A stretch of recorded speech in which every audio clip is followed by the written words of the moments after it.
آپ جانتے ہیں کہ وطن عزیز میں گوناگوں مسائل مشکلات نے قوم کو گھیرا ہوا ہے۔ ان مسائل مشکلات اور تکالیف سے نکلنے کا واحد راستہ علم ہے، تعلیم ہے، تربیت ہے۔ بلا تمہید آج کی مہمان شخصیت پروفیسر ڈاکٹر دین محمد زاہد صاحب، وائس چانسلر یونیورسٹی آف لیا۔ آپ لیا کا تعارف ہیں اور لیا کے لیے بہت ساری خدمات سر انجام دے رہے ہیں۔ کسی وقت کو ضائع کیے بغیر ڈاکٹر صاحب سے گفتگو کا آغاز کرتے ہیں۔ ڈاکٹر صاحب پروگرام میں خوش آمدید کہتے ہیں۔ آپ سے باتیں کرنے کو بہت سارے موضوعات ہیں اور میں چاہتا ہوں کہ ہم سارے موضوعات کو ایک ہی نشست میں سمیٹ سکیں۔ دیکھیں کہ اب ہم کس حد تک اس میں کامیاب ہوتے ہیں، کوشش کرتے ہیں۔ جی ڈاکٹر صاحب، معاشرے میں عزت نفس کی بحالی، نفسیاتی اور ڈپریشن جیسے مشکلات سے نجات پانے کے لیے آپ کہتے ہیں کہ پرائیویٹ تعلیمی پالیسی کو نافذ کیا جائے۔ یہ پاکستان میں پرائیویٹ تعلیمی پالیسی کیا ہے، اور ایک عام شہری کی حیثیت سے اگر میں آپ سے سوال کروں تو کیا رہنمائی فرمائیں گے؟ غالباً پرائیویٹ تعلیمی پالیسی شاید میں نے کہیں بول دی ہوگی، مجھے یاد نہیں ہے، لیکن ہمیں صرف تعلیمی پالیسی کو آن دی ہول تبدیل کرنے کی ضرورت ہے۔ تعلیمی پالیسی یہ ہے کہ اب ہم تو سنتے آ رہے ہیں نا کہ بھئی یہ لارڈ میکالے کا نظام تعلیم ہے یا فلاں کا ہے یا فلاں کا ہے۔ جی بیسیکلی اس وقت جو تعلیمی پالیسی ہمیں بنانے کی ضرورت ہے وہ یہ ہے کہ ہمارے ہاں کمپیٹنسی نہیں ہے، ہمارے کریکولا کورسز جو ڈیزائن کیے گئے ہیں اس میں کیپیبلٹیز کی کمی ہے۔ جو کورسز تیار کرنے والے لوگ ہیں وہ اتنے کمپیٹنٹ نہیں تھے یا انفارچونیٹلی نہیں ہیں کہ وہ اس لیول کے کورسز تیار کریں جو ایک ترقی یافتہ معاشروں میں یا قوموں کے اندر وہ نصاب نافذ ہوتا ہے، اسکولوں میں، کالجز میں، یونیورسٹیز میں۔ جو تعلیم کو دینے کا طریقہ ہے، جو لرننگ میتھڈز ہیں، جو ٹیچنگ میتھڈز ہیں، جو مطلب ہے کہ کنٹینٹس ایون کے کورسز کے جو ہیں وہ ہمارے اتنے آؤٹ ڈیٹڈ ہیں کہ وہ کسی بھی جو اس وقت جدید ضروریات ہیں بہت کم اس کو پورا کرتے ہیں۔ اگرچہ یہ انفارمیشن ٹیکنالوجی کا دور ہے اور بہت سارے اساتذہ کرام خود جن کے اندر اپنی صلاحیت ہوتی ہے وہ کوشش کرتے ہیں کہ اپنے کنٹینٹس کو ریوائز کرتے رہیں ریگولرلی۔ ایچ ای سی کی بھی یہ پالیسی رہی ہے، گورنمنٹ کوشش تو کرتی رہتی ہے کہ بھئی جو کریکولم ہے اس کو ریوائز کرتے رہنا چاہیے، لیکن جو کریکولم ریوائز ہو کے بھی سامنے آئے ہیں ان کے اندر بھی کوئی ایسی خاص چیز نہیں تھی جس سے یہ کہ پاکستان کی یا ملک کی تقدیر بدل سکے، اور وہ نظام تعلیم ہمیں کوئی وہ پروڈکٹس دے، وہ بچے آئیں میدان میں جو دنیا میں نظام تعلیم جو ہیں ان کا مقابلہ کر سکیں۔ مطلب ہمارے گریجویٹ اگر پاکستان سے باہر جاتے ہیں ان کے پرفارمنس کئی گنا بڑھ جاتی ہے ان کے ٹیلنٹ کی وجہ سے، لیکن جو یہاں جو کچھ بھی انہوں نے پڑھا ہوتا ہے پوری دنیا میں چاہے یہاں سے پی ایچ ڈی بھی کر کے چلے جائیں وہ زیرو ہوتی ہے۔ ان کی تعلیم کو کوئی نہیں پوچھتا، ڈگری کو بھی اور اس نصاب کو بھی، ان چیزوں کو ان کو وہاں سرے سے دوبارہ سے جو ہے نا کورسز کرنے پڑتے ہیں یا تعلیم دوبارہ اس لیے حاصل کرنے پڑتی ہے کسی لیول۔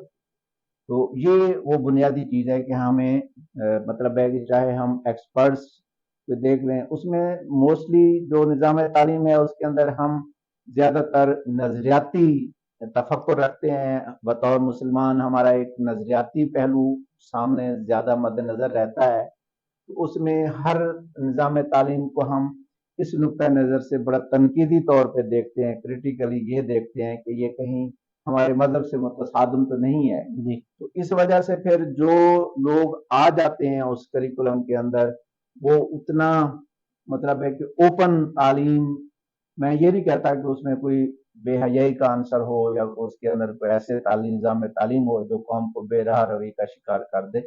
خاص طور پہ سائنس اور ٹیکنالوجی کی جو ایجوکیشن ہے وہ اس لیول کی نہیں ہے جو اس وقت دنیا میں ہے۔ آرٹیفیشل انٹیلیجنس میں ہم کہاں کھڑے ہیں، ہم آئی ٹی میں کہاں کھڑے ہیں، انڈیا کو دیکھ لیں، باقی کنٹریز کو، وہ دنیا کو رول کر رہے ہیں، لیکن ہم مطلب ہے کہ اپنے طور پہ ہمارے پاس جو ٹیلنٹ ہے اس کو جا کے باہر اپنی صلاحیتیں منوانا پڑتی ہیں. یہ سسٹم یہاں ان کو اپنی صلاحیتیں منوانے کی اجازت نہیں دیتا ہے. اگر مختصر لفظوں میں یہ پوچھوں کہ کیا ہمارے جو پالیسی میکرز ہیں ان کا اس نسل سے کوئی تعلق ہے؟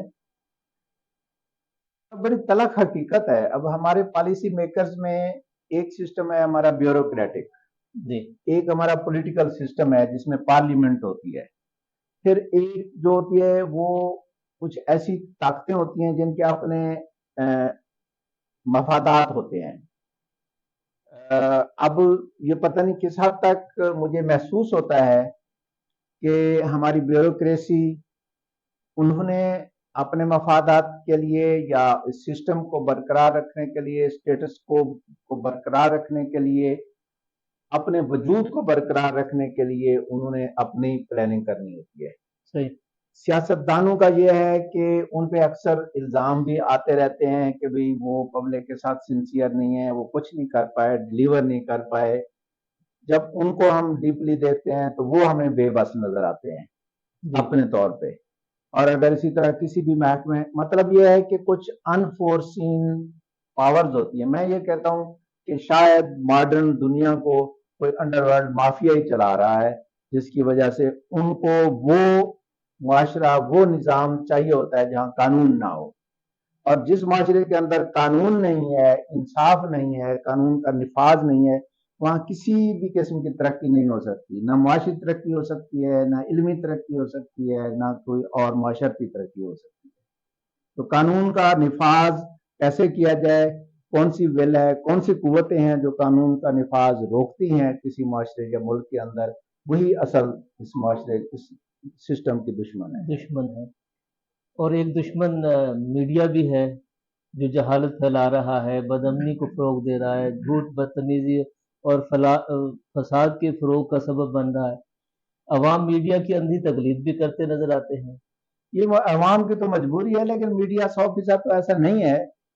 اب میں جیسے میڈیا سے ہمیشہ دور بھاگتا رہا ہوں، جی، لیکن آپ جیسے لوگوں نے مجھے مطلب ہے کہ یہ قائل کر لیا ہے کہ نہیں میڈیا میں اچھے لوگ بھی ہیں. تو میں تو مطلب ہے کہ آپ کی ایمانداری اور آپ کے شخصیت سے متاثر ہو کے آ گیا ہوں، وگرنہ میں کبھی میڈیا کے سامنے نہیں آتا. بہت شکریہ، بہت شکریہ. تو باہر میڈیا کا ایک رخ، جو میرا سوال ہے وہ تو موجود ہے، اس سے ہم چھٹکارا کس طرح پا سکتے ہیں؟ اس میں میڈیا بھی ہے، ریگولر میڈیا بھی ہے اور سوشل میڈیا بھی ہے، اور سوشل میڈیا کی جو ہولناکیاں ہیں وہ جی، بھی آپ کے سامنے ہیں. وہ بالکل بات آپ کی صحیح ہے. اصل میں ہمیں اس معاشرے کو وہ مائیں دینے کی ضرورت ہے جو اپنے بچوں کی تربیت صحیح کریں. اگر وہ کسی بدتمیز لڑکے کو دیکھتی ہیں جی، تو ان کو یہ دیکھنا ہوتا ہے کہ کیا ان کا بیٹا، ان کا بھائی، ان کا باپ، اس کا کریکٹر کیا ہے. تو اگر مائیں ہماری تعلیم یافتہ ہوں، بااختیار ہوں اور مہذب اولاد پیدا کریں گی تو تب معاشرے میں تبدیلی کا آغاز ہوگا، اور پھر آگے جا کے کوئی نسل بہتر پیدا ہوگی. تو آپ جتنے بھی بڑے عظیم لوگ دیکھتے ہیں یا معاشروں میں تبدیلی ہے، اس کی آغاز جو ہے نا وہ ماں سے، ماں ماں کی سے ہوتے گود ہیں. سے آتے، اس کی تربیت سے ہوتا ہے. اور بدقسمتی یہ ہے کہ ہم جو بچے دیکھتے ہیں، جی، معاشرہ سب سے پہلے گالی ماں کو دیتا ہے اگر کسی کی کوئی بدتمیزی ہوتی ہے، کوئی کچھ ہوتا ہے. تو وہ یہی ہے کہ ماں ایک بنیاد ہے گھر سے، جب بچہ چھوٹا سا ہوتا ہے. میں نے باہر دیکھا جی، کہ ایک بچے نے سکہ پڑا ہوا تھا فرش پہ اٹھایا، تو ماں نے اس کو کہا کہ it's not your money, you just give to security guard, اور اس نے وہ پیسے $5 کا نوٹ تھا شاید، وہ سیکورٹی گارڈ کو دے دیا. صحیح. اس بچے کی یہ تربیت میں شامل تھا کہ ایمانداری کرنی ہے، اور یہ پیسے آپ کے اگر نہیں ہیں تو آپ نے نہیں رکھنے. یہ آپ کی وہ ملکیت چیز، نہیں ہے. ہاں، یہ مطلب ہے کہ یہ وہ غیر مسلم معاشرہ جس کو ہم کہتے ہیں، غیر اسلامی معاشرہ کہتے ہیں، اس کے اندر یہ اخلاقیات کا اور تربیت کا لیول تھا ماؤں کا. اور وہاں آپ کسی بھی سکول میں چلے جائیں، کوئی بچہ آپ کو نقل کرتا ہوا نہیں نظر آئے گا کسی کالج میں کسی یونیورسٹی کے اندر. جی اور یہاں آپ حالات دیکھ لیں یہی تو تو میں آپ یہاں سے پوچھنا چاہ رہا تھا کہ ہمارے ہاں رٹا ہے، نقل ہے، سفارش کے بعد جو ڈگری ہمیں ملتی ہے اور اس کے نتیجے میں پھر وہ اساتذہ بھرتی ہوتے ہیں، افسر تعینات ہوتے ہیں، وہ کیا انصاف کرتے ہیں اور کیا پڑھتے ہیں، کیا تعلیم اور تربیت دیتے ہیں اور کون سی نسل تیار ہو کے سامنے آتی ہے، یہی پروڈکشن تو ہم دیکھ رہے ہیں. ہاں وہی چیز ہمارے سامنے آ رہی ہے. اور زوال ہے جو معاشرے کے اندر بنیادی زوال وہ ہر سطح پہ ہے. تو اب ہم اس کو ٹھیک اسی طرح ہی کر سکتے ہیں کہ بچے کی تربیت شروع سے ہی اچھی شروع ہو. وہ پروان چڑھتا ہے، بڑا ہوتا ہے، لڑکا بنتا ہے، جوان بنتا ہے، جس ماحول کے اندر جس غربت کے اندر جو کچھ وہ اپنے ارد گرد دیکھتا ہے. آپ کو پوری یونیورسٹیاں پھیر لیں، آپ کو ان پڑھ اور پڑھے لکھے بندے کے اندر تمیز کرنا مشکل ہوگا. اس کے کریکٹر کے اعتبار سے، اس کے کانفیڈینس کے اعتبار سے، اس کی گفتگو کے اعتبار سے سیم ولگر گفتگو پڑھے لکھے کر رہے ہوں گے، ان پڑھ کر رہے ہوں گے. جی تو نہ وہ کچھ معاشرے سے سیکھ سکتا ہے، نہ اس تعلیمی نظام سے وہ کچھ سیکھ سکتا ہے جو اس وقت ہمارے یہاں موجود ہے، نہ ہی تربیت کا کوئی ایسا پلیٹ فارم موجود ہے ملک کے اندر جو ایک مہذب اور باشعور اور ایک سویلائزڈ معاشرہ جو ہے وہ قائم کر سکے.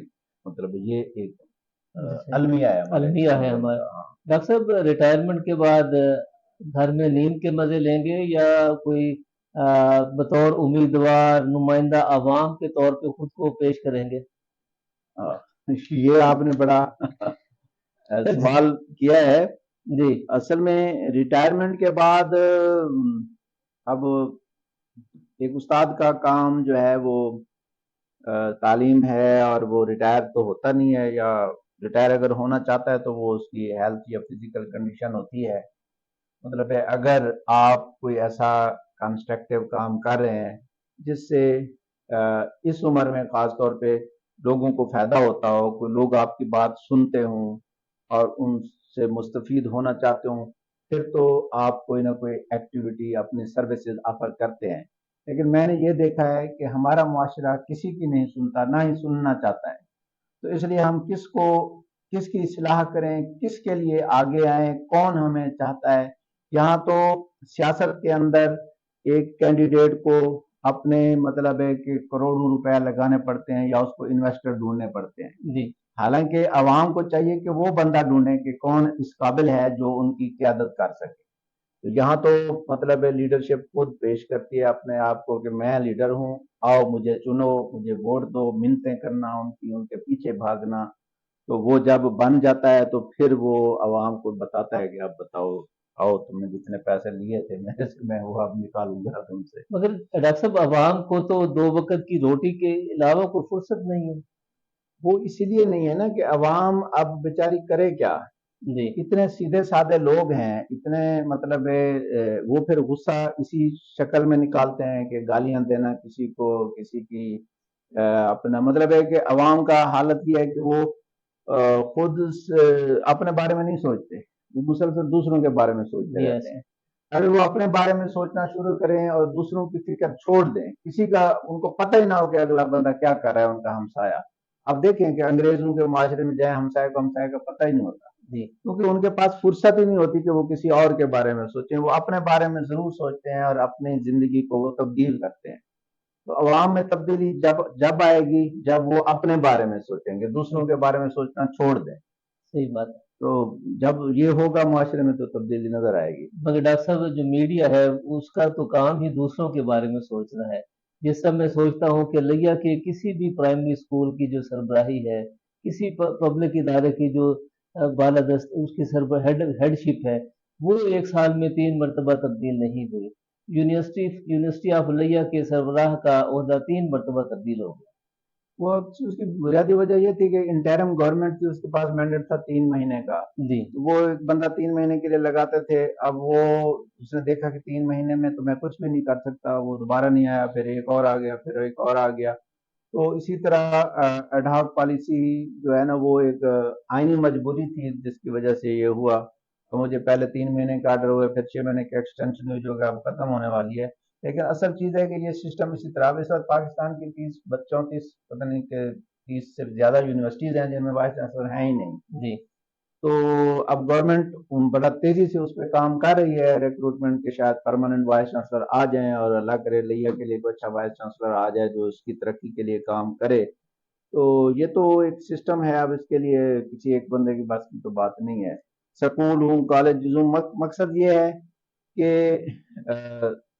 جو صحیح لوگ ڈھونڈنا اب ہر بندہ اپنے آپ کو صحیح کہتا ہے کہ میں صحیح ہوں اور میرے اندر یہ کیپیبلٹی ہے یہ صلاحیت ہے تو لیکن یہ ہے کہ کوئی بھی بندہ پرفیکٹ تو ہوتا نہیں ہے کہ وہ تمام مسائل کو ختم کر دے اور ان کا حل تلاش کر لے بات یہ ہے کہ صرف نیک نیت ہی ہوتی ہے آپ دیکھیں کہ نبی جتنے بھی انبیاء علیہ السلام تھے وہ کوئی اپنی محنت کوشش سے تو نہیں بنے تھے ان کو اللہ نے چنا تھا اسی طرح جو باقی بزرگان دین اولیاء ہے ان کو بھی اللہ نے چنا تھا انسانیت کی خدمت کے لیے وہ کوئی بھی اپنی کوشش محنت سے نہیں بنا اگر اللہ تعالیٰ کسی کو کسی کام کے لیے چن لیتا ہے اور اس سے وہ کام لینا چاہتا ہے تو وہ لے سکتا ہے اور اگر میری تو دعا ہے کہ اللہ تعالیٰ اس ملک کے لیے اس ادارے کے لیے اس ضلع کے لیے ایسے لوگ آئیں اس یونیورسٹی کے اندر جو مطلب خدا ان کو بھیجے اور وہ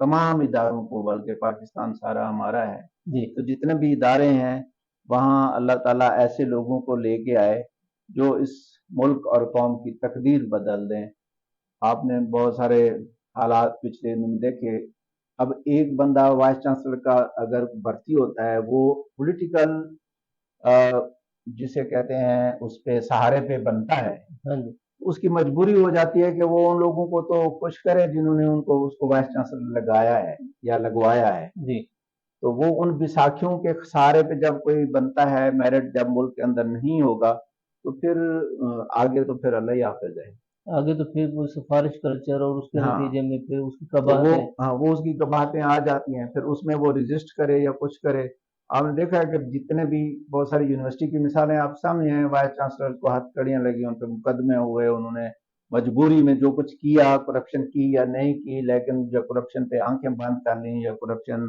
کو انہوں نے مطلب نہیں روک سکے تو اب روکنا بھی جو ہے نا کرپشن کو وہ ایسے ہے کہ بھی آپ اپنے پاؤں کے اوپر کلہاڑی ماریں آپ جس طرح بھی کسی بھی ادارے کے اندر جب آپ اندر جا کے دیکھیں خاص طور پہ گورنمنٹ کے جو انسٹیٹیوشنز ہیں وہ اس قدر راٹ ہو چکے ہیں اس قدر مطلب اس کے اندر وہ ہے لیکن یہ ہے کہ اس کو آپ ٹھیک کرنے لگ جائیں گے آپ کی انرجی جو پازیٹیو کاموں میں لگنی تھی وہ نیگیٹو میں چلی جاتی ہے مطلب ہے کہ آپ ہر وقت ریپلشن میں رہتے ہیں اس وقت اس کا دفاع کرتے رہتے ہیں برائی کا اور آپ کوئی بھی تعمیری کام نہیں کر سکتے ڈاکٹر صاحب پاکستان کا کوئی بھی ادارہ پرائیویٹ یا گورنمنٹ کا ادارہ اس میں کہیں بھی کرپشن رشوت ناانصافی کچھ بھی نہیں سکھایا جاتا اس تربیت نہیں کی جاتی مگر اس کے باوجود ہماری جو سوسائٹی ہے ہمارے مارکیٹ ہے ہمارے بازار ہیں ادارے ہیں ہر جگہ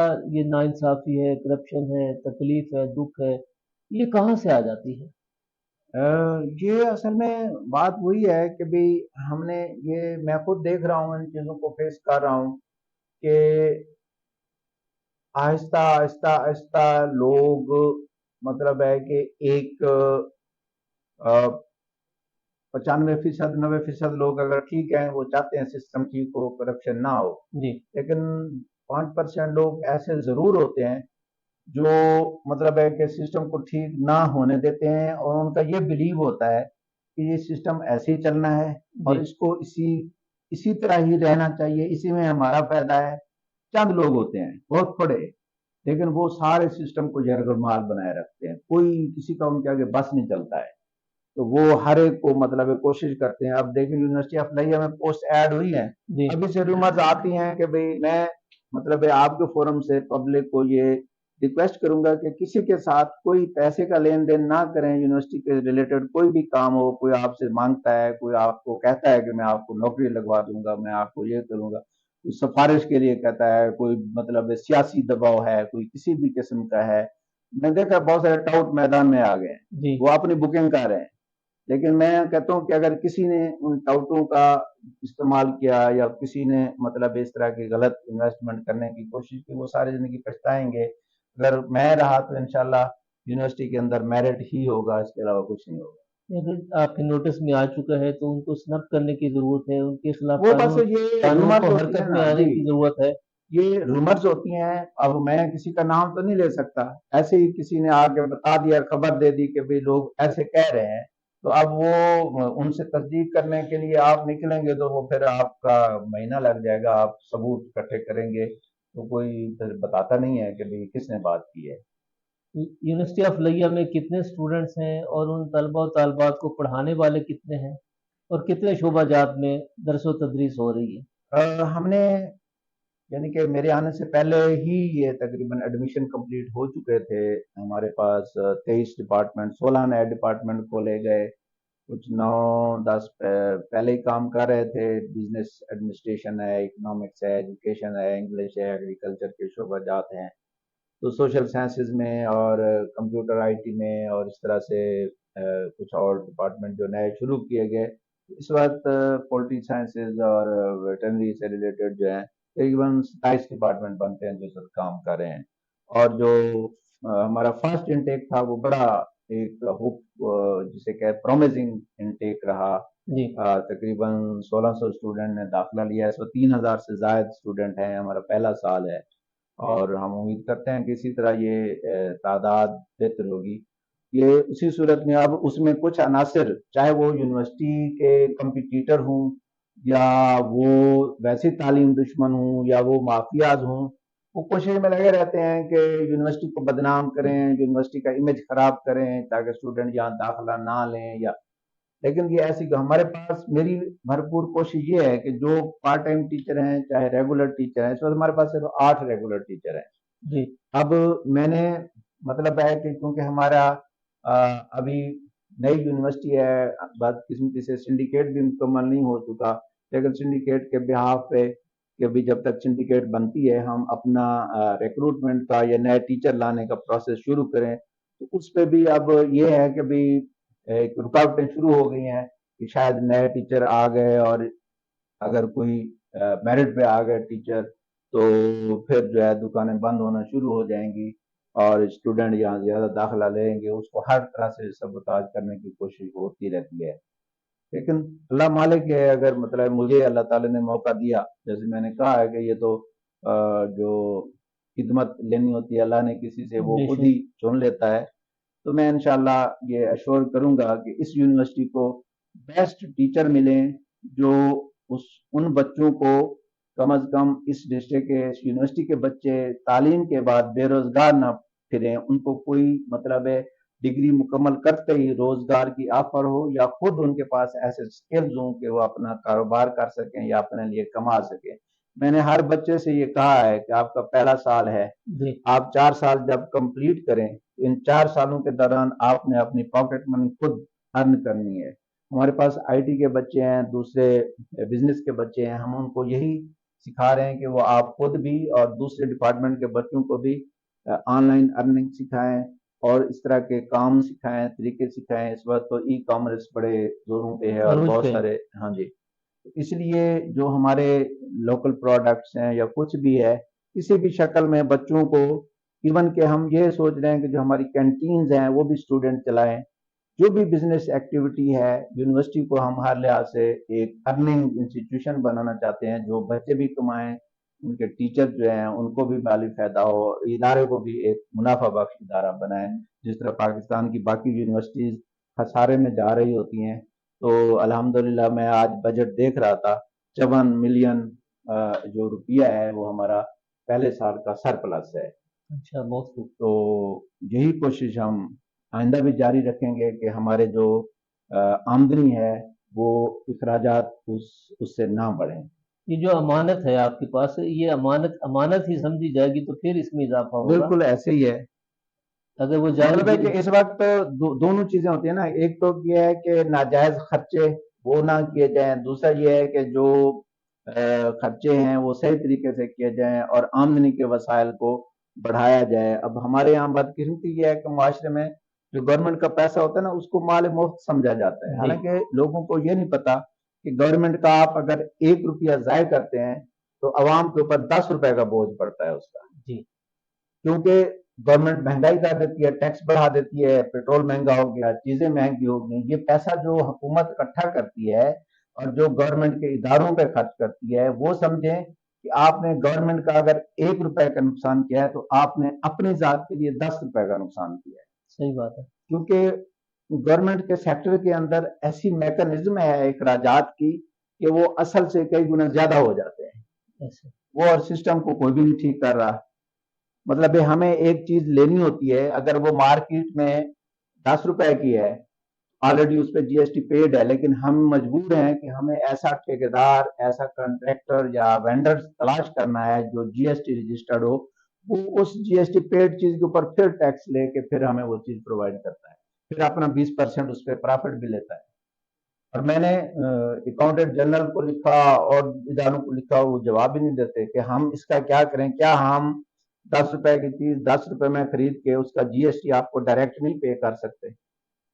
کوئی اس کا جواب دینے کے لیے تیار نہیں ہے، بلکہ وہ کہتے ہیں کہ نہیں آپ نے اسی وینڈر کے تھرو کرنا ہے، وہ کرنا آپ اگر خود کریں گے تو وہ کرپشن شمار ہوگا۔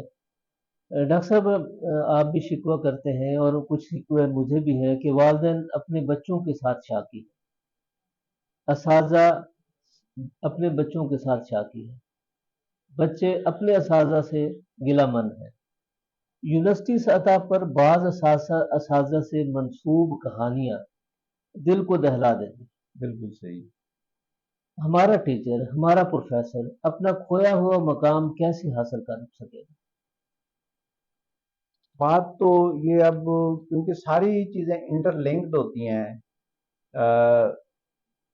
میں نے جیسے سٹارٹ کیا کہ اگر ماں اچھی تربیت کرتی ہے تو اچھا بچہ بنتا ہے، استاد اچھے اس کو ملتے ہیں تو وہ اچھا بچہ بنتا ہے، معاشرے میں جو اس کے محلے دار ہیں اگر وہ اس کے بزرگ ہیں یا جو بھی ہیں وہ اس کے سامنے اچھی باتیں یا اچھا کریکٹر پیش کرتے ہیں تو وہ اچھا بچہ بنتا ہے۔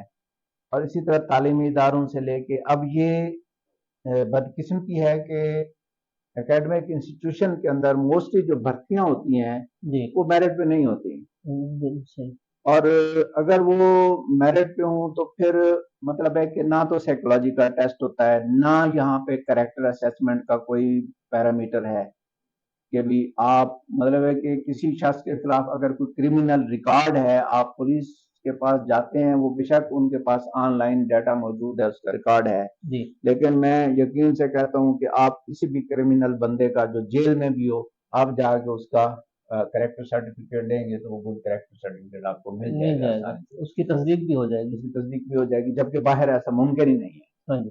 تو اس لیے جب ایک بچہ یونیورسٹی میں کالج میں پڑھ رہا ہوتا ہے، اب اس کا جو کریکٹر سرٹیفکیٹ بنتا ہے، چاہے اس کا جو بھی آبزرویشن ہوتی ہے ٹیچرز کی یا ادارے کے اندر وہ کسی بھی تقریب کاری میں ملوث رہا ہے، اس کے کریکٹر سرٹیفکیٹ پہ نوٹ نہیں کیا جاتا۔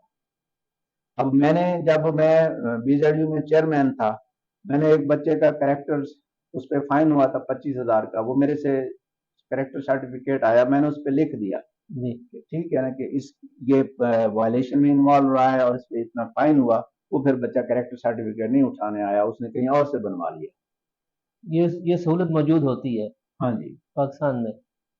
تو مقصد یہ ہے کہ یہ چیزیں جو ہے اگر ایک شخص کا جو کریکٹر ہے اس کو آپ کسی پیرامیٹر کے اندر لے کے نہیں آتے، کوئی اس کا آپ فکس نہیں کرتے کہ بھی وہ کریکٹر سرٹیفکیٹ یا کوئی بھی ڈپارٹمنٹ جو ہے وہ اس کو جو ایشو کر رہا ہے، خاص طور پہ اب ہمارے یہاں ہر چیز ایک فارمیلٹی بن کے رہ گئی ہے، چاہے وہ کریکٹر سرٹیفکیٹ ہوں چاہے کوئی باقی چیزیں ہوں، کہ وہ بچہ جس ادارے میں پڑھتا ہے اس سے وہ جو مرضی وہ لکھوا کے اچھا گڈ لکھوا کے لے آئے گا، جس ادارے میں سروس کر کے وہ چاہے وہ ٹرمینیٹ بھی ہو گیا ہو وہاں سے یا اس کا جو بھی کریکٹر رہا ہو، لیکن سربراہ ادارے سے گڈ کریکٹر کا سرٹیفکیٹ وہ لے گا۔ یہ اسی طرح کا سرٹیفکیٹ جس طرح سرکاری ملازمین اپنی ACR خود لکھ کے لے آتے ہیں۔ جی اسی طرح جب ACR کی بھی وہی رول ہوتا ہے کہ ACR اگر آپ کسی کی میں تھرو اس کی پریزنٹیشن لکھ دیں کہ اس کا کریکٹر کیا ہے، اس کی تھنکنگ کیا ہے، اس کی پرسنالٹی کیا ہے،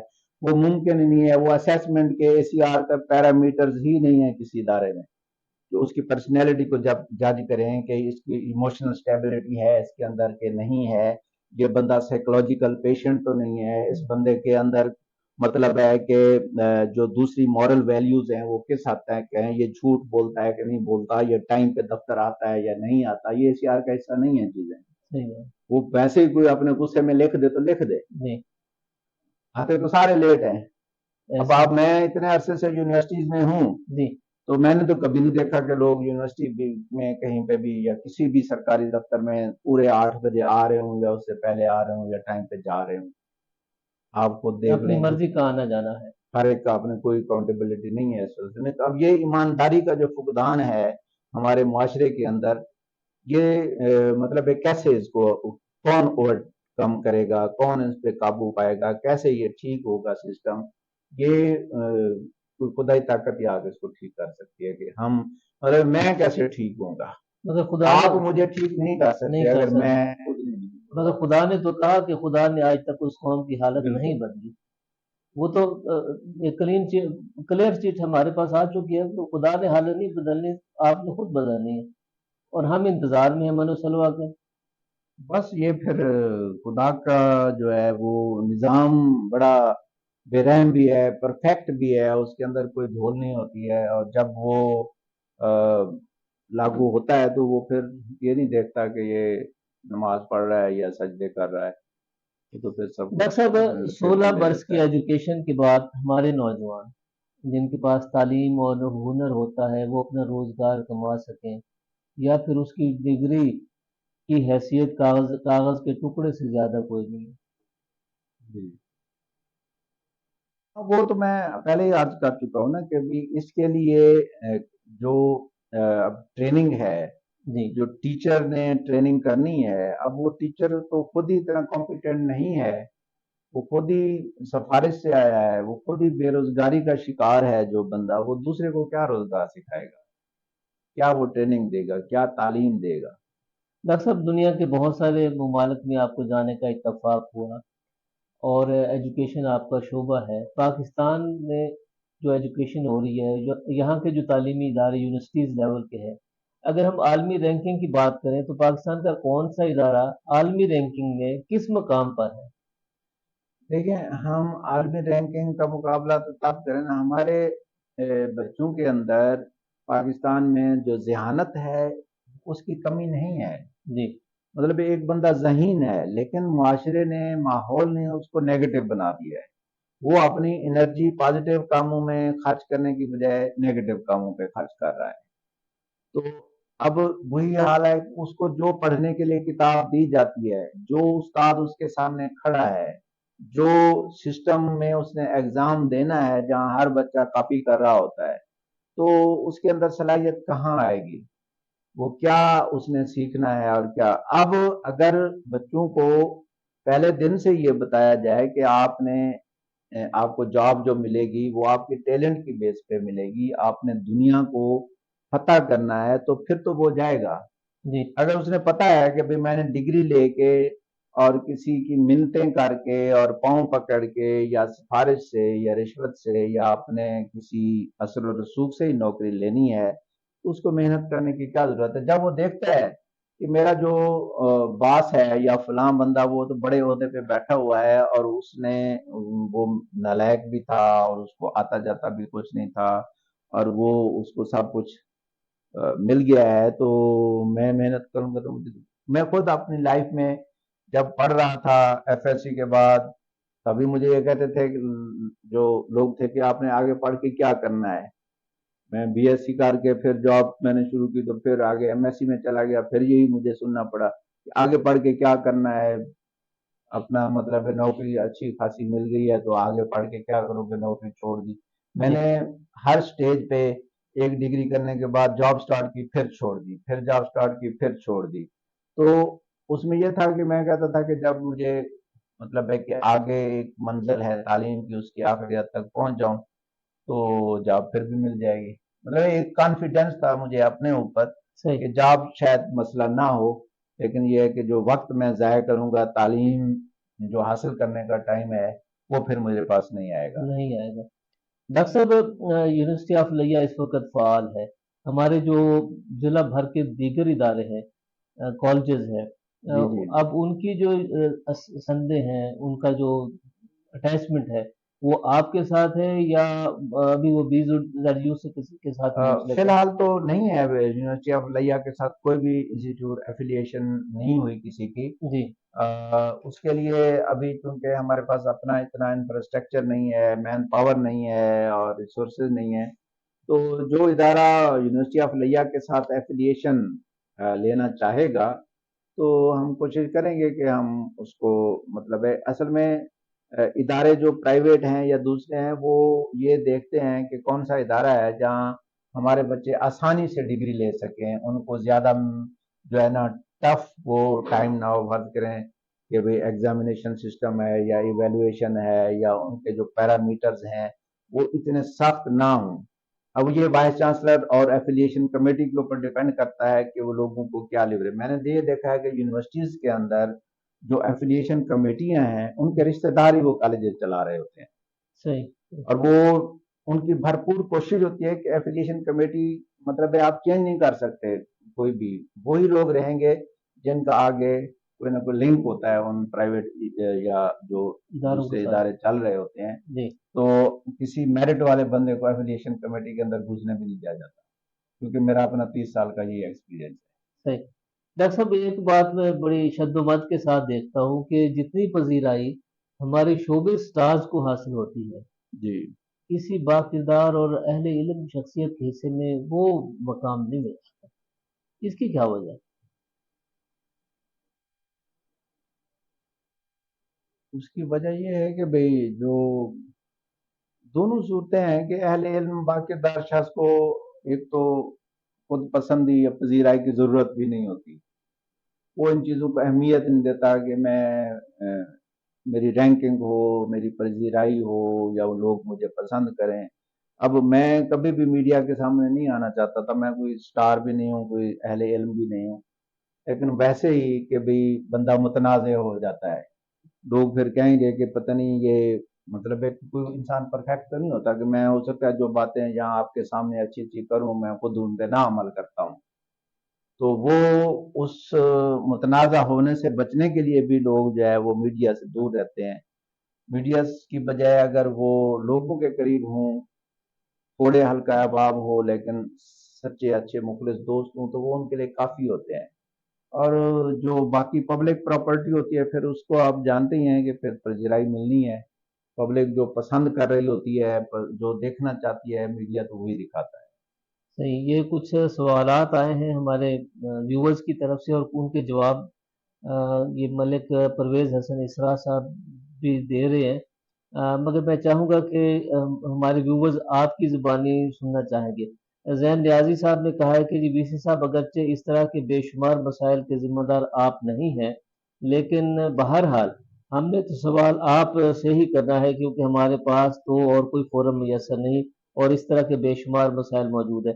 انہوں نے یہ مختلف سوالات کیے ہوئے ہیں مختلف، تو جی جی، اس بارے میں کچھ کہیں گے آپ کہ سوال بتائیں گے کیا سوال ہے؟ مین سوال تو یہی ہے کہ شاید آپ کا اور اسٹوڈنٹس کے درمیان جو لائزان ہے جی وہ اس میں گیپ ہے کہ بچوں کو آج سوشل میڈیا پیج کا سہارا لینا پڑ رہا ہے۔ ہاں ہو سکتا ہے، کیونکہ بچوں کو اب 3000 بچے ہیں، اگر میں ان کو ڈیلی اٹینڈ نہ کر سکوں کیونکہ ایک تو میرے پاس ایڈیشنل چارج ہے، جی تو میں آتا ہوں 2-3 دن یہاں کام کرنے کے لیے، تو اس میں دفتری کام اتنے زیادہ ہوتے ہیں کہ میں بچوں کو وقت نہیں دے پاتا۔ البتہ یہ ہے کہ بچوں کی شکایت تو بالکل بجا ہے، اور پھر یہ ہے کہ ان کو مجھ تک آنے بھی نہیں دیا جاتا بعض دفعہ، اور بعض دفعہ بچوں کے مطلب ہے کہ ایسی پرابلم ہوتے ہیں جو ہم حل بھی نہیں کر سکتے، مطلب بچے غریب ہیں، ان کے پاس فیسیں نہیں ہیں، اب وہ مجھے کہتے ہیں کہ آپ اپنی جیب سے دے دیں۔ نہیں، آپ 24 ملین سے دے دیں نا۔ نہیں وہ تو اس کے لیے بھی ایک پروسیجر ہے، اگر جی ہماری سنڈیکیٹ اس کی منظوری دے دے، گورنمنٹ منظوری دے دے تو ہم دیں گے۔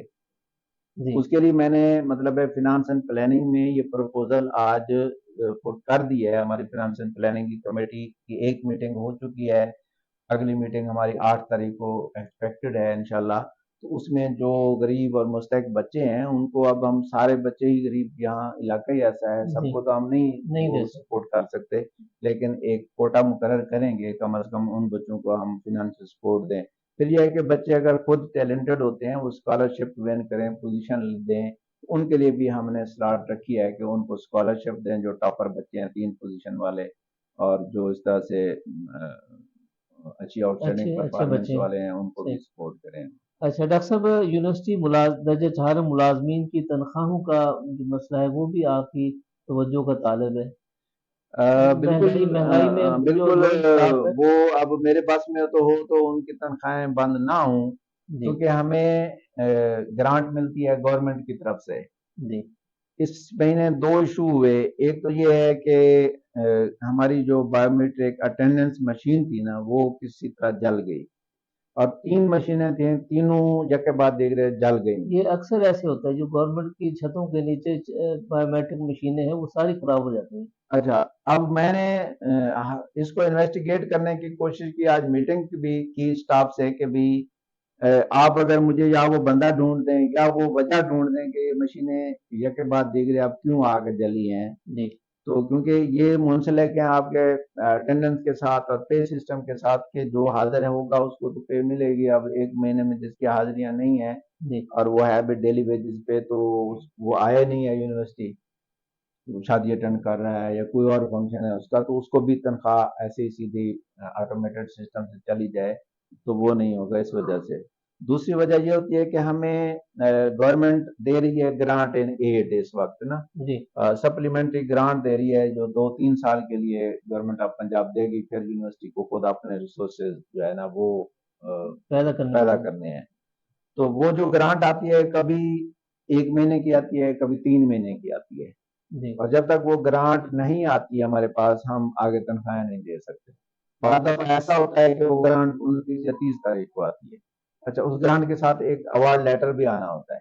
اب گرانٹ آئی ہوئی ہے، اوارڈ لیٹر ابھی تک نہیں پہنچا. جب تک وہ اوارڈ لیٹر نہیں آتا ہمیں اکاؤنٹ آفس وہ ایشو نہیں کرتا پیسے. ذہن نیازی صاحب، ایک اور سوال میرے خیال میں یہ اہم سوال ہے کہ لیا میں پرائیویٹ ہاسٹل میں رہائش کا نارمل خرچ 2000 روپے ہے، لیکن یونیورسٹی آف لیا میں رہائش کا خرچ 5000 روپے ماہانہ ہے. مجھے فیس اسٹرکچر یاد نہیں ہے، لیکن اگر 2000 ماہانہ پرائیویٹ ہاسٹل میں ہے تو اچھا ہے. ہمارے پاس تو ویسے بھی ہاسٹل نہیں ہے. جی ہمارے پاس تو 8 کمرے ہیں صرف ہاسٹل کے. ہمارے پاس گیسٹ ہاؤس بھی نہیں ہے، ایون کہ بچیوں کے لیے ہمارے پاس کمرے ہیں جو ہاسٹل نہیں ہے. اب نیا ہاسٹل بن رہا ہے تو وہ آپ دیکھیں کہ 2000 میں آپ کا اپنا ذاتی مکان بھی ہو تو میرے خیال میں آپ کرایہ پہ نہیں دیں گے. اس میں بجلی کا بھی بل ہے، جی پانی کا بھی بل ہے، دیگر اخراجات ہیں، اس کی مینٹیننس ہے. تو 2000 میں اگر کوئی دے رہا ہے تو اس میں یہی ہوگا کہ 10-10 لڑکے ایک کمرے میں رہ رہے ہوں گے. صحیح بات ہے. تو وہ پر روم آپ دیکھیں تو وہی 10,000 ہی بنتا ہے. ہمارے ہاسٹل میں جو اگر بڑے کمرے ہیں تو اس میں 4-4 یا 3-3 لڑکے رہتے ہیں.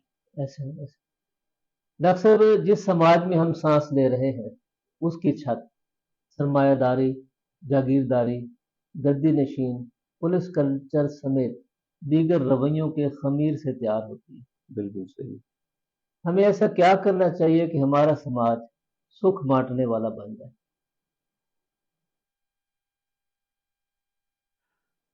اب اس کے لیے تو علم ہے، تعلیم آئے گی، اور تعلیم بھی وہ جو مذہبی تعلیم کے ساتھ ساتھ اگر دنیاوی تعلیم بھی ہوگی اور آنکھیں کھلی ہوں گی، کان کھلے ہوں گے، ہم دیکھیں گے کہ دنیا کہاں کھڑی ہے اور ہم کہاں کھڑے ہیں. اور جب آپ شخصیت کے اندر علم آتا ہے تو یہ خود بخود ٹوٹ جاتے ہیں. ڈاکٹر صاحب، آپ کو پاکستان میں کام کرنے کا اور آسٹریلیا میں رہنے اور کام کرنے کا بھی تجربہ ہے. جی، دونوں معاشروں کو آپ کن نظر سے دیکھتے ہیں؟ اور میری ذاتی ایک مطلب رائے ہے اس میں یا تجزیہ ہے. میں نے جو وہاں دیکھ کے ڈیپلی دیکھا سوسائٹی کو بھی، ہم عقل اور صلاحیت اس اعتبار سے تو ہم ایک جیسے ہیں، اور یہ ایکسٹراڈنری لوگ یہاں نہیں رہتے. چند ایک ہوتے بھی ہیں لیکن یہ ہے کہ ایک تو جینیٹک فیکٹر بھی ہوتا ہے. جی اب ہمارے ہاں جو جین ہے، جو ہماری ایک قوم پاکستانی 25 کروڑ ہیں، اگر ان کا انٹلیکچوئل لیول دیکھیں، وہ ایک جینیٹک تھیوری ہوتی ہے ان بریڈنگ. اس میں ہمارے ہاں ود ان فیملی شادی کرنے کا اتنا رواج ہے، اور پھر آگے جو گرومنگ ہے سوشل، وہ بھی آپ کی پرسنالٹی کو ڈیولپ کرتی ہے. تو یہاں گھٹا ہوا معاشرہ ہے. ایک تو غربت ہے، دوسرا یہ ہے کہ ماحول ایسا نہیں ملتا جہاں پہ وہ آگے بڑھ سکیں لوگ، جبکہ وہاں کا معاشرہ آزاد ہے. جو آزادی کا جو نعمت ہے نا، وہ مطلب ہے کہ اس معاشرے کے شاید کسی امیر آدمی نے بھی نہ دیکھی ہو پاکستان میں، صحیح. بہت زیادہ امیر بھی ہو، اس کو بھی نہیں پتا کہ آزادی کیا نعمت ہے یا کیا چیز ہوتی ہے. وہ وہاں میں نے دیکھی ہے کہ ایک آزاد شخص رات کو 1 بجے اشارے پہ کھڑا رہے گا کسی ڈر کے بغیر. صحیح. وہ اس کے آزاد ذہن نے اس کو اس قابل بنایا ہے کہ ریڈ لائٹ ہے، میں نے کراس نہیں کرنی. اور یہاں پہ ریڈ لائٹ جل بھی رہی ہو، ہر آزاد آدمی سمجھتا ہے کہ میں نے گزرنا ہے. تو قانون کا احترام جو آزاد معاشرہ سکھاتا ہے، وہ یہاں کسی امیر آدمی کے ذہن میں نہیں ہے کہ آزادی ہے مجھے تو میں نے قانون کا احترام کرنا ہے. یہ فرق ہے معاشرے کی سوچ کے اندر. صحیح بات. آج ہمارے پروگرام میں جو کومنٹس میں ایک چیز آئی ہوئی ہے کہ پروگرام کے جو مہمان ہیں وہ سن آف سائل ہے. تو میں چاہوں گا کہ تھوڑا سا آپ اپنا تعارف کرا دیجیے. ہمارے بہت سارے لوگوں ویورز کے لیے شاید یہ تعارف نئی بات ہو. تو یہ تعارف تو دیکھیں، سن آف سائل ہونا دو طرح سے یہاں انٹرپریٹ ہوتا ہے. ایک یہ ہے کہ جب آپ کسی دوسرے کو غیر سمجھتے ہوں جی تو پھر آپ کہتے ہیں کہ میں سن آف سائل ہوں. میرا تو سارا ملک جو ہے وہ کیا ہے کہ بھی سارا جہان ہمارا، وہ علامہ اقبال کا علامہ شعر ہے اقبال کا ایک شعر ہے. ہاں جی. سب تو سے ہاں. بعد میں انہوں نے خیر ترمیم بھی کر لی تھی اس شعر میں. اچھا، جی بہرحال کیونکہ میں جہاں لیا کے ضلع میں چاک 172 میں نے پرائمری پاس کی، جی تو 1975 وہاں سے ہائی پرائمری اسکول، پھر آگے پڑھتے پڑھتے جب آپ کسی دیہات سے نکل کے آگے جاتے ہیں تو یہ جو سفر ہے یہ تو اتنا لمبا ہے. اور یہ مطلب ہے کہ میں اگر آج وائس چانسلر کے طور پہ بیٹھا بات کر رہا ہوں تو یہ کوئی ایک دن کی محنت نہیں ہے، یا یہ پورے 50-60 سال کا ایک مسلسل سفر ہے. بے شک. اور جب آپ سفر کو جاری رکھتے ہیں تو پھر تو آپ چلتے رہتے ہیں، اور کوئی مقام میرے لیے منزل نہیں ہے. ابھی بھی میرا سفر جاری ہے. آپ دیکھ رہے ہیں میں یہاں سے بھاگا آسٹریلیا، جی وہاں سے بھاگا لیا سے پھر بھاگوں گا پتہ نہیں کہاں جاؤں گا.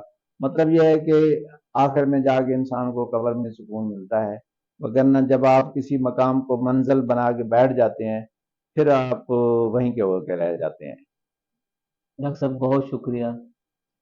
پروگرام میں حفیظ اللہ تھن صاحب، ملک پرویز حسن اسرار صاحب، اور علی اصغر صاحب، زین نیازی صاحب، اشفاق خان صاحب، اور ڈاکٹر محمد شاہ جہان صاحب، بہت سارے، رانا سلطان محمود اختر صاحب، نیل کھوکھر صاحب، بہت ساری دیگر شخصیات نے جن کا میں نام نہیں لے سکا. عنایت اللہ کاشف صاحب، رانا قمر احسان صاحب، عمران اشرف جنیر صاحب، دیگر شخصیات نے بھی پروگرام میں شرکت کی. ان کا بھی بہت شکریہ. جنہوں نے کومنٹس کیے اور جن کے میں کومنٹس نہیں پڑھ سکا ان سے میں معذرت چاہتا ہوں.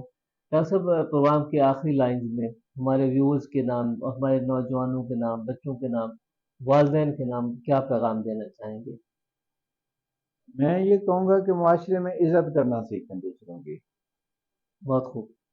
اور اگر آپ خود عزت دار ہیں تو پھر آپ تبھی بن سکتے ہیں جب آپ دوسروں کی عزت کرتے ہیں. بے شک. تو اگر میں نے دیکھا کہ یہاں پہ ہمارے معاشرے میں آپ دیکھیں کسی کی موٹر سائیکلوں دو کی بھیڑ ہوگی تو وہ ایک دوسرے کو سوری کرنے کی بجائے گریبان پکڑ لیں گے، جی یا کسی کی کوئی غلطی بھی ہوگی تو دوسرا بندہ اس کو معاف کرنے کے بجائے اس کو 10 گالیاں سنا دے گا، ماریں گے، گالیاں دے گا. جی تو یہ ایک دوسرے کی عزت کا بہت فقدان ہے. موٹر سائیکل والے دو جا رہے ہوں گے، وہ مقابلہ لگائیں گے، ہر بندہ دوسرے سے آگے نکلنے کی کوشش کرتا ہے. اور مطلب ہے کہ چاہے راستہ ہے نہیں ہے، اور جلدی سب کو ایک جیسی ہوتی ہے، لیکن وہ وجہ یہ ہوتی ہے کہ اس کے لیے عزت ہی نہیں ہے، نہ قانون کا احترام ہے اس کے دل میں، نہ اس بندے کا ہے، اور وہ ہر بندہ دوسرے کو روند کے خود آگے جانا چاہ رہا ہوتا ہے۔ یہ ایک رویے کا بات کر رہا ہوں۔ جی تو یہی جو رویہ ہے ہمارا کہ دوسرے کی عزت نہیں کرنی ہے اور خود کو بڑا اہم سمجھنا ہے ہم نے، تو وہ مطلب ہے کہ ہمارے معاشرے کو آگے نہیں بڑھنے دے رہا۔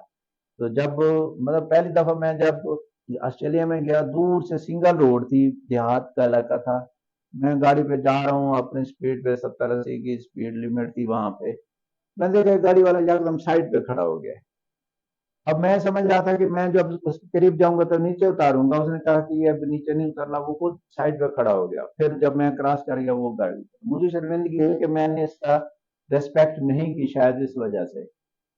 تو یہ ایک وہاں پہ آپ کسی کو بھی جب کراس کرتے ہیں، جی چاہے وہ خاتون ہے چاہے بندہ ہے، وہ آپ کو سمائل دیتا ہے، صحیح، وہ ایک ریسپیکٹ کی علامت ہے۔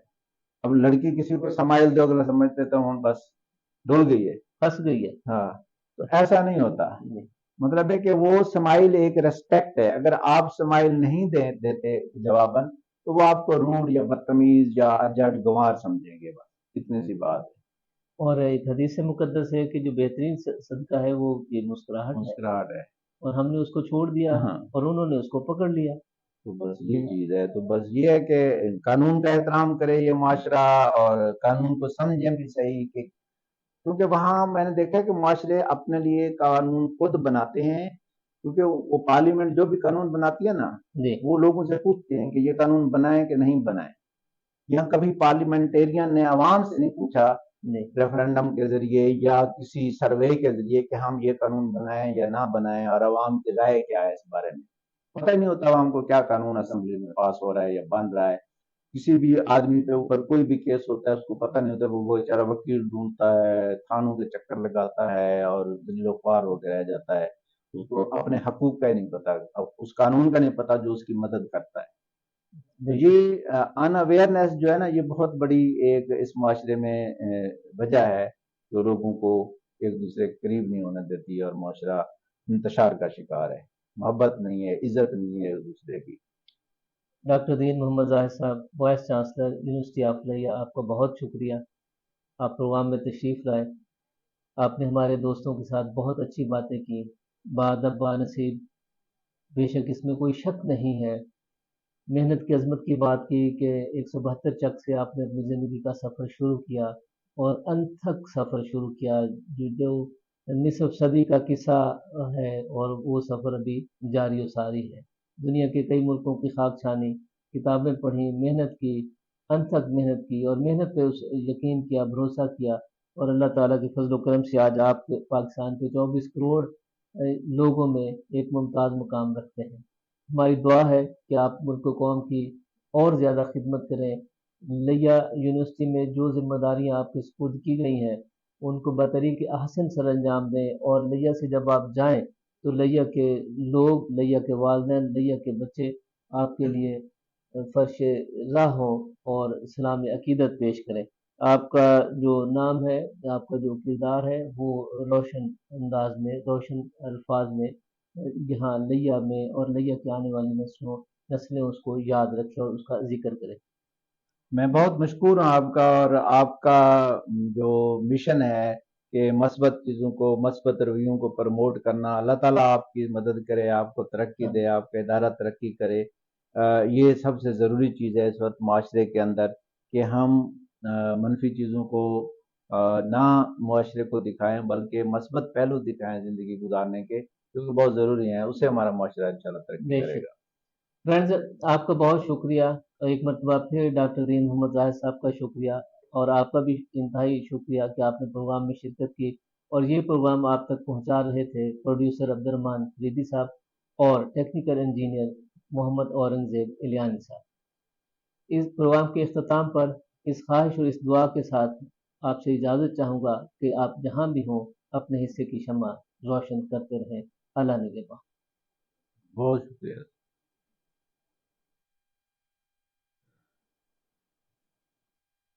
یعنی صاحب جی